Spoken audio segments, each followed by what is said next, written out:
Hey everyone, this is Talks with Kenny, and here we'll be discussing how the White House is bracing for destructive inflation report. So I don't think the inflation report is going to be as bad as was last month. I'll see it at maybe 6.9 is my prediction. But let's get into this article. White House braces for ugly inflation report, but says things will ease up soon. I bet they're hoping it does. The Biden administration is preparing for poor inflation news. White House Press Secretary Karine Jean-Pierre told reporters on Monday the U.S. Labor Statistics is slated to release June's data for the Consumer Price Index, a major tracker for inflation, on Wednesday morning. As of May, the metric was surging at 8.6% year over year, starting a fresh four-decade high. We expect the headline number, which includes gas and food, to be highly elevated, mainly because gas prices were so elevated in June. White House Press Secretary Jean-Pierre said gas and food prices continue to be heavily impacted by the war in Ukraine, and there are a few important points to keep in mind when we get this backwards looking data. Indeed, Jean-Pierre indicated that the June's price data would be somewhat outdated due to the possible easing of inflationary pressures. Gas prices, for example, has gradually abated over the past several weeks after surpassing $5 per gallon early June. I know that $5 were hurting people. It hurt me. I was feeling it. And I don't even drive that much. I work from home, and I was feeling it. My wife wanted to go anywhere. I'm like, why? As of Tuesday, the national average gas price was $4.66, according to the AAA. The president's number one economic priority is tackling inflation and looking ahead, and there are a number of reasons why we expect these high prices to ease over the coming months, Jean-Pierre continued. Our administration will continue to drive structural change to produce lower prices, higher wage, and to make our economy dynamic and competitive. I don't understand how they're making our economy dynamic and competitive when you constantly are sending money to Ukraine, sending taxpayer money to fund a foreign country's war, and you're saying America's not in war. That's what I don't understand. I believe this is just like Kamala in her interview is just a bunch of pandering or word salad. Like, hey, we're doing something, but what you guys are doing is not effective. Inflation is a salient issue for Americans casting their ballots in this year's midterm elections. Only 1% of voters currently would characterize economic conditions as excellent, according to a poll released by Monday by the New York Times. The Biden administration's wariness with respect to inflation is shared by Americans. The Federal Reserve Bank of New York most recent survey of consumer expectation revealed that Americans foresee 1 year ahead inflation hitting 6.8%, an increase from 6.6 in May and the highest level since the survey began in 2013.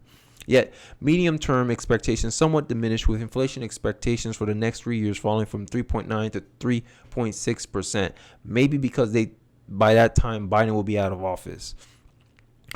Early remarks from the White House, however, has claimed that the United States economy remains robust.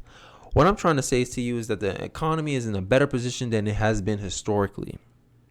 Jean-Pierre said in early June, so as we feel here at this administration and other experts as well, we feel that we are in a good position to take on inflation. We are in a good position to really start working on lowering prices. What prices? Like, prices were lowest before you guys got into office. That guys came in before the war. Prices was already going up because y'all shut down the Keystone Pipeline. So I don't understand how y'all lowering prices. Because you guys are not going to go against the climate changers, right? Because that's one of your campaign promises. But that's what needs to be done. We need to be able to generate our own oil domestically to drive down the gas prices dramatically. But if you're not going to do that, I don't understand how you're going to lower prices. This is Democrats' main playbook. Make promises you can't compete. Overpromise, underdeliver, right? Democrat model. When we look at where we are economically, and we are stronger economically than we have been in history, Jean-Pierre commented last week, when you look at the unemployment numbers at 3.6, when you look at the job numbers, more than 8.7 million new jobs created, that is important. Indeed, job growth has been a bright spot in an otherwise dismal economic landscape, yet the labor force participation rate, the percentage of people who either have a job or are actively looking for a job, one continues to lag behind pre-recession levels.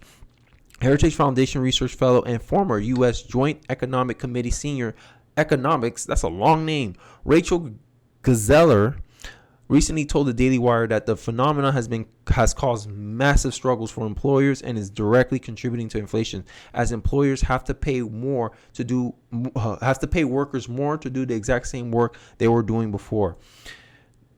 Big issue for the Democrats here, because even when they brag about, oh, we created more jobs than any, how do you know those are not fluff jobs? The government can create what, 8.7 million unnecessary jobs that's not actually providing any value to the market and claim that as good job numbers. But look at the everyday experience. Our buying power is less because of the inflation. The Federal Reserve doesn't want to raise interest rates because they know it's going to cause a crash. It's like the government. This is one of the reasons why Reagan, I believe, like Ronald Reagan's quote about when the government says we're here to help, run. Because when the government gets involved in anything, it becomes worse, right? You saw what happened when the government wasn't involved in student loans. A part-time student can pay for their entire 4 years at college and live on their own on a part-time income. But the minute the government came in, because, oh, everyone needs an education, essentially the college looked at the college looked at the United States, the federal government, as, oh, that's an ATM, unlimited cash. We can raise our prices and the government will keep paying for it because we know you're putting out loans. You'll be able to qualify for the loans because a regular student coming out of high school won't be able to afford these $300,000 loans to go to college. The colleges will have to be forced to bring their prices down, but because the government came in, they guaranteed everything. Whenever the government's involved in something, run, because they don't care about the quality of the service or the cost of the service, right?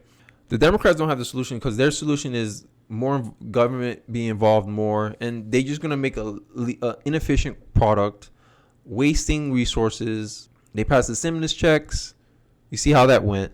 Like the government's never been able to execute something properly and it actually worked. The Federal Reserve was the biggest mistake ever to happen in U.S. history, because I believe FDR put the Federal Reserve in place is because the government don't want to let a recession happen, which they should. That's the market correcting itself. You can't have your ups without your downs. You have to let the market correct itself. But the government being like the parental, it wants to baby the economy. So, oh no, I won't let you get hurt. It's like that parent that never it's like the helicopter parents that never let their kid make mistakes on their own. They're always over there hovering them. And then when the kid finally gets out on their own, the kid don't know what to do because it's been so dependent on the parent to look out for him that he's getting hurt left and right. He's like, oh, I didn't know. Like, they don't know how to sustain themselves. And that's a market. Bad businesses should fail. Let the market come down. But no, they want the federal government wants to control interest rates. Honestly, that's not capitalism. That's socialism. That is the element of socialism and capitalism. And America doing this hybrid system, it's what's destroying us, honestly. Like we're gonna have to make a choice. Either we're going full on capitalism or we move into socialism.